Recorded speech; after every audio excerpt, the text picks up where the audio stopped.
আছে। আজকে তোমাদের দাদা ভাই আমাকে বলছে যে তোমার লুকটা খুবই ভালো লাগে। আর আচ্ছা তোমরা বলো তো আমাকে শাড়ি পরে ভালো লাগে না চুড়িদার পরে না লং ড্রেস না জিন্স টপে? ঠিক আছে, তোমরা কিন্তু অবশ্যই কমেন্ট করে বলবে। ও সবসময় বলে যেটাই বলো সেটাই খারাপ লাগে, ভালো লাগে না। তো আজকে তোমরা বলবে, ঠিক আছে? আর দেখো এখানে সন্ধ্যা গেছে, আমার ভিডিও শ্যুট করা হয়ে গেছে, এবার আমি যাচ্ছি বাড়ি। আর তার আগে একটা কেক কিনে নিয়েছি, খুবই খেতে ইচ্ছে হচ্ছিলো, তাই আজকে এই কেকটা খাবার। তোমরা যদি খাও অবশ্যই খেতে পারো। তোমাদের সাথে আজকে কেকটা খাবো। জানি না কবে 1 লাখ হবে, ইউটিউবে হবে না ইনস্টাতে হবে না ফেসবুক পেজে হবে, তবে একটা কেক কাটবো সেলিব্রেশন।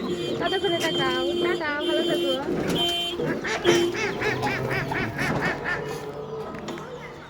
এই দেখো কত হাসি বুঝলি।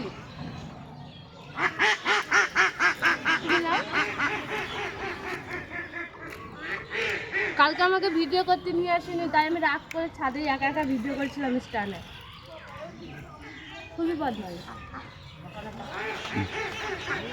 টাটা, বাড়ি চলে এলাম।